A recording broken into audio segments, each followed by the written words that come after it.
ยังเบาคอยอยู่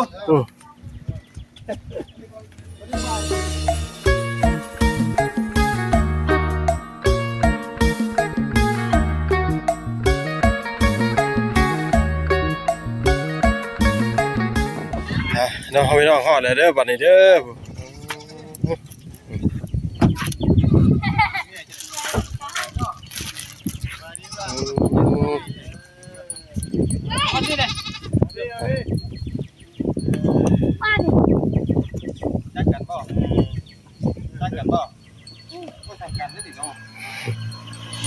ว่าอะไรพี่น้องผม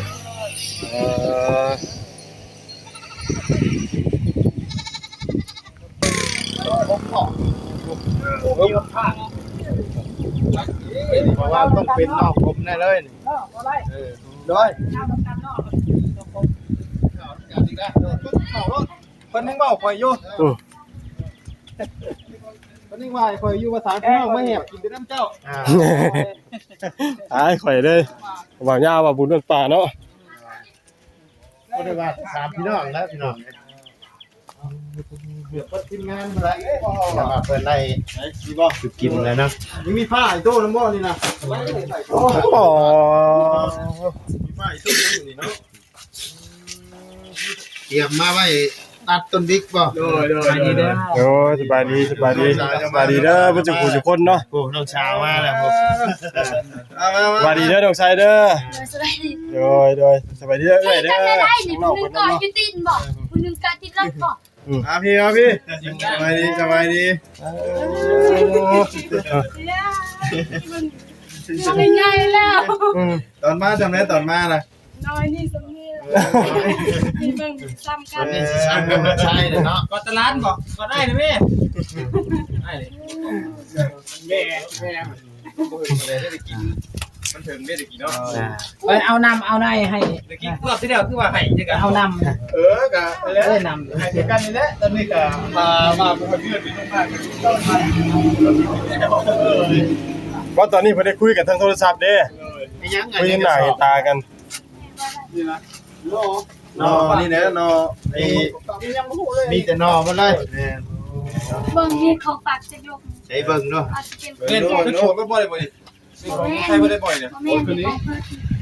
คนเราถามมาแล้วบ่เลยคนถามมาบิ๊กจะไม่เนาะครับทักทายสวัสดีเด้อสบายดีเด้อเพื่อนเราคุยเบอร์จุกุคนเนาะเป็นทางฝั่งไทยฝั่งลาววิ่งเลยตุรินที่ตอนมาเปิดชูโซนครับเพื่อนเอาพี่น้องเลยเนาะเกี่ยวบ้านน้องไส้เป็นอาทิเรียบร้อยเนาะพี่น้องเนาะย่ำไปกับแรงนั่งรถมากับเมื่อยนึงพี่น้องอัดกันไปเห็นมาปั่นปลากระป๋องมีอย่างนี่มีทุกอย่างเลยเลยมีอย่างนั้นน่ะงาอย่างเลยเนาะง่ายอย่างง่ายเลยนะของมักคอยเลยสิของมักก็มือแรงเลยเฮ็ดถ้าใครทีมงานพอดีเล็กๆมาดูเลยทำไมพี่ก่อนลูกยังไงเกี่ยวบัดอยู่ตัวนี่ก็ได้นอนจะมั่มหมดเลยเยอะยังไงดิก็หอยมันเน่าแล้วบ่จักดาวบ่เน่ากินจนหุ้ยแล้วพี่น้อง3มื้อ4 มื้อต่างแรงมากบ่มันจะทุกเน่า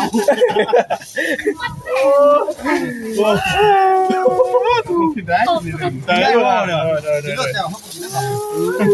ทุกเน่าเลยพี่น้องต่างแรงมากเลยเนาะมาแล้วน้องจะนอกนี่นกค่ะนี่นากลับมาไปเราบุญพงไว้ตัวนั้นไว้กันกินแห้งคนบ่เป็นไงเจ้าเมื่อยบ่เมื่อยกี่โมงแต่เลยพี่น้องสบายดีก็เด้อสบายดีเด้อโอ้ยโอ้ยเมื่อยพี่น้องเพิ่นก็ได้นั่งรถมาเพื่อฮอดเนาะ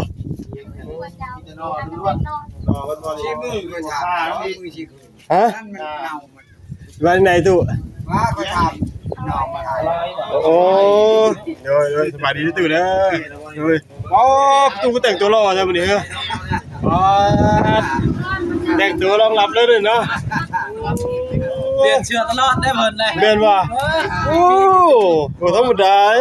ตู้เดียวนี่ ได้เลยกินเจียว เจ้าว่าไม่ใช่หมูมีเกียร์บำมาแล้ว ได้อยู่ดีมีแห้งบ่ลุงบัดทุกคน โอ้ยอยู่ดี ดีมีแห้งคือเก่า ทอดก็ยาว ทั้งเดิมกับอยู่ดีมีแห้งว่าเจ้า อยู่ดีเอง คือเก่าเนาะวันดีพี่บ้านคือเก่าเนาะแต่ว่าเด้อหัวตำตุ๊บนี่ ต้มมาเด้อ โดย ว่าต้มเนาะทำไม ฮะ ครบนี้เนาะ ไม่ขม แต่เจ้านะเฮ็ดอะไรก็เฮ็ดละ พาวจี้หอมกินกับแจ่วมัน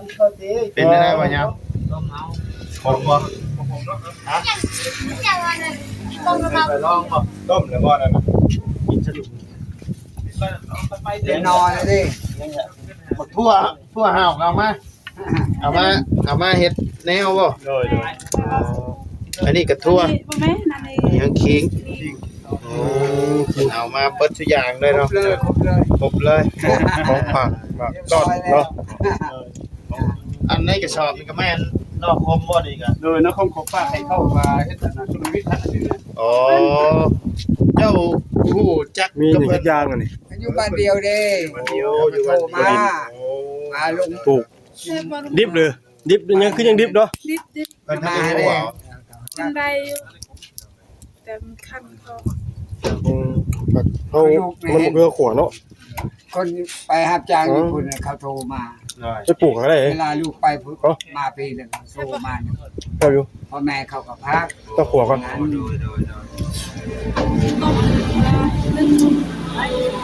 ไงนั่งรถเมื่อยปะ หนังลูก ฮะเมื่อยเนาะนั่งรถทางไกลเนาะ สาลาวเนาะพังออกอยู่แต่เพิ่นเว้านำบ่ได้ ว่าเดี๋ยวมันก็เก่งเองแหละเนาะ ทำอยู่น้ำคนลาวต้นเล่น แม่เลย ตอนเจ้าตะกี้เจ้าก็เว้าเป็นอยู่ว่าจะลงมาเป็นเลยเนาะ ยังน้อย โอ้เป็นยังน้อย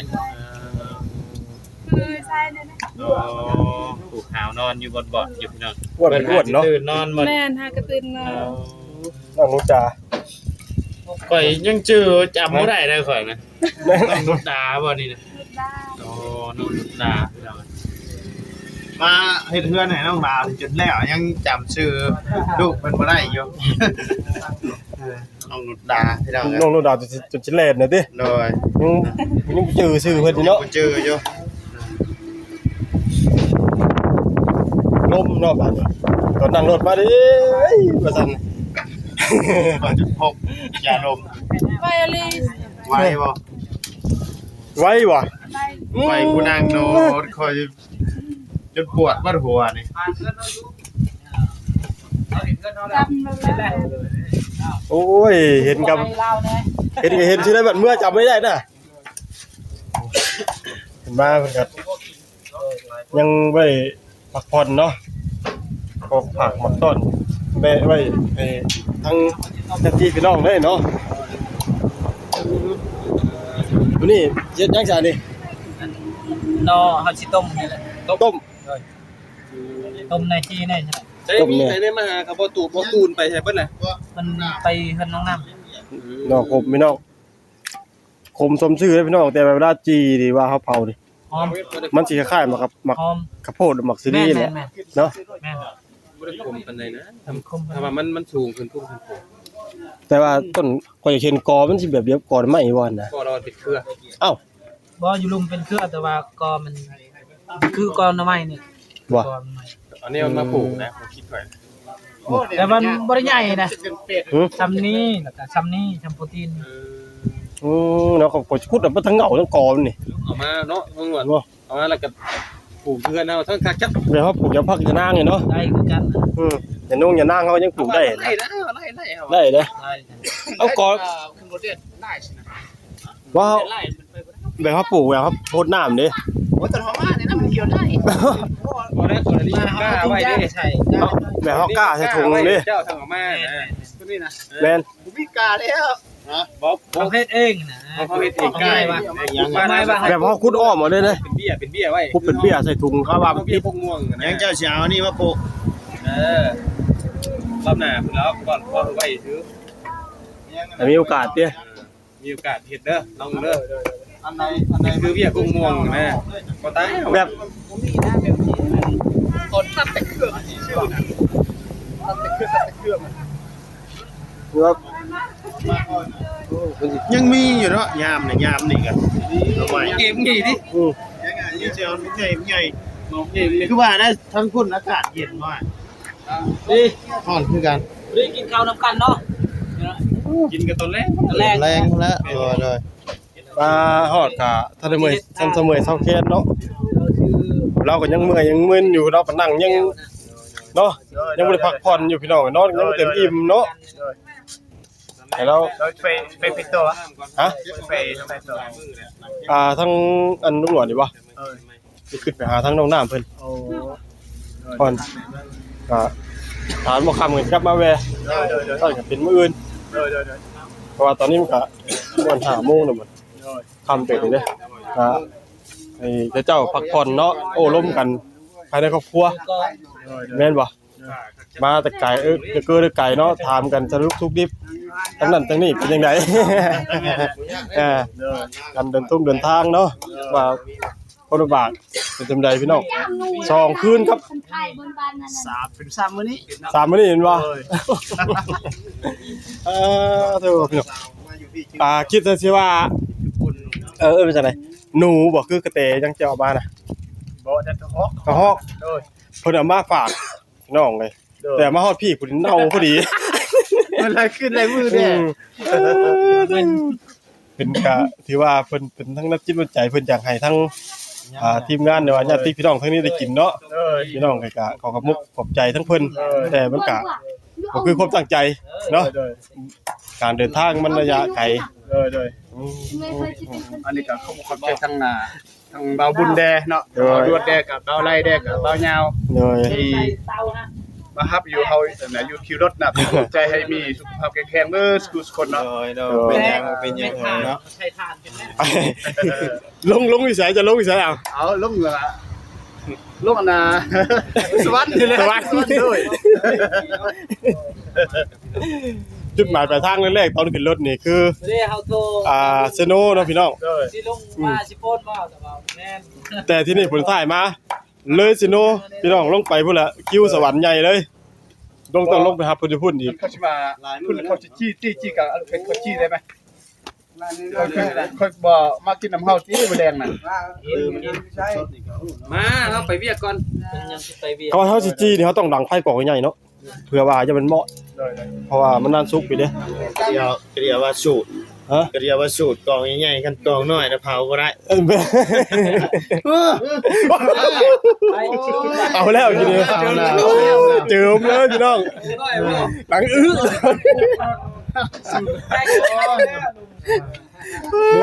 บ่แม่เบิ่งค่ะเป็นอะไรใหม่ฮักในประจักษ์เปียก็ซื้อ ว่ะยังเกือบเป็นภาษาอังกฤษเนาะ มาซะ เอาสุบีเด้อ เอาสุบีเด้อเอาสุบี โดยเอา ทางน้องน้ำ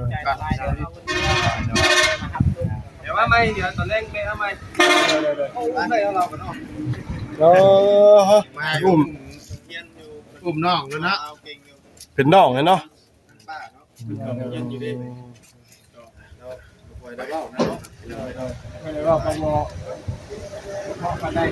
บ๊อบเพิ่นอาจสิยัง มาเด้อ เอาสุบีเด้อ เดี๋ยวไปเติมทำเนาะเอาสุดีเลยถึงเรื่องก่อน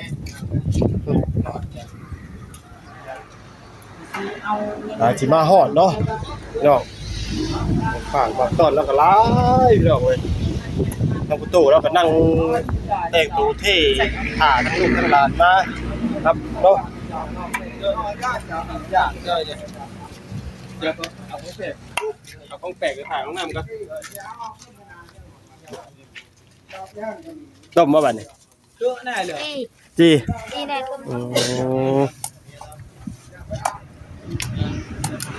อ้าว สองนางนี่พี่น้องนี่เรียกกับน้องนี่เอาลูกเอาน้องอยู่ฟังอะไรเด้อ พักให้น้องน้ำวัน แม่นที เอามานำผม ของฝากให้น้องน้ำจากลุงเลิมพี่น้องเว้ย เราบ่เคยกินลองเบิ่ง ไอ้เราดีเด้อ ลองกินเบิ่ง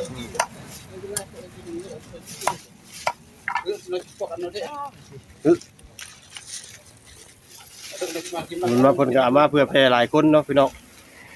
ผู้เล็กผู้น้อยว่ากันไปพี่น้องเว้ยของมันหน่อยจำใจผู้ที่แวงเนาะ ขอบใจเด้อ ไปเข้าไปถ่ายแล้วลูก โดย ลุงสิอยู่นี่บ่ลุง ฮะ อยู่นี่ บ่ลุงนี่ขึ้นหาทั้งน้องน้ำเพิ่นคือกัน โดย แต่ว่า อยู่นี่นะบ่เบิ่ง เดี๋ยวลุงแวะมาหามาขึ้นไปทั้งนั้นก่อนแต่ว่า ตอนนี้กับมาทั้งเดิมเพิ่นก็ยังบ่ได้พักผ่อนเนาะให้เพิ่นพักผ่อนก่อนให้เจ้าทั้งภายในครอบครัวโอ้ร่มกันเนาะพี่น้องเว้ยเป็นไงน้องชายยิ้มเปื่อยๆดีใจเนาะตอนอยู่รถก็ยังว่าโทรหากันจำอยู่พี่น้องเอ้ยนี่ครับเตรียมการต้มพี่น้อง จีเนาะ เอาจีกับจีพี่น้องอะ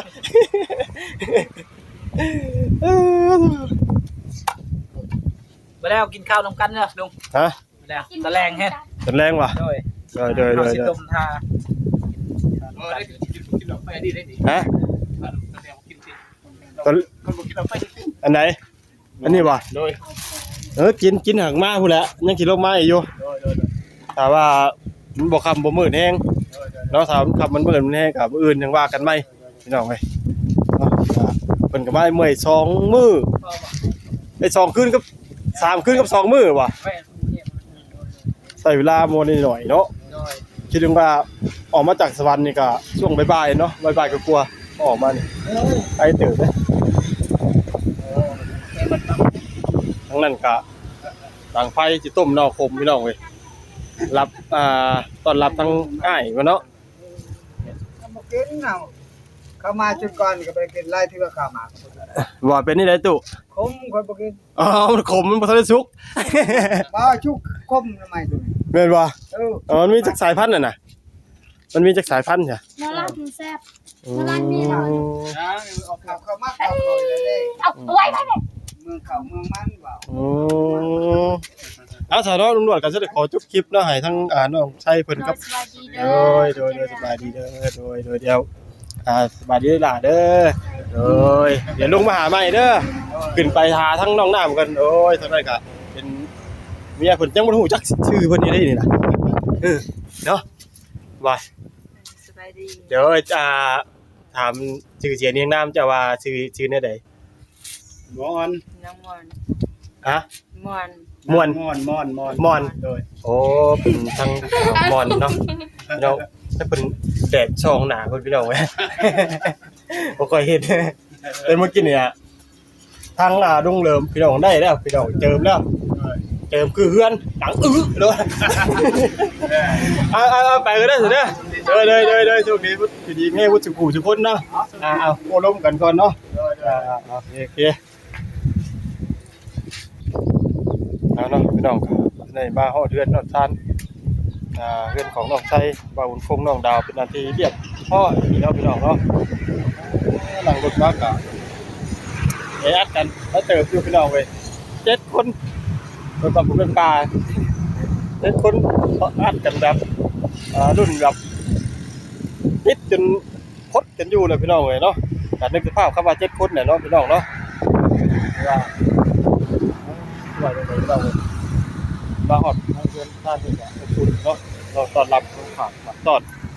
มาเพื่อแปรกันหลายกลุ่มหลายคนเนาะพี่น้องการสำหรับคลิปนี้หน่อยก็ขอจบคลิปไว้เนาะลาพ่อแม่พี่น้องเนาะค่ะสำหรับคลิปนี้ให้พ่อแม่พี่น้องที่ฝากกดไลค์กดแชร์กดติดกำลังใจให้กับท่านตัวทุกคนก็จะได้มีกำลังใจในคลิปใหม่นะครับให้เราพี่ได้ไปเรื่อยๆเนาะการติดตามไว้เลยคุณทั้งแม่พี่น้องที่คนเขาต้นทำส้มที่ผู้ขายโฆษณาและที่กับท่านเนาะมาตลอดแต่คลิปนี้ครับผู้ใหญ่หลายน้องๆแล้ว ให้น้องจีรับด้วยทองเฮ็ดบักปังเบิดสิผู้ทุกคนที่ไป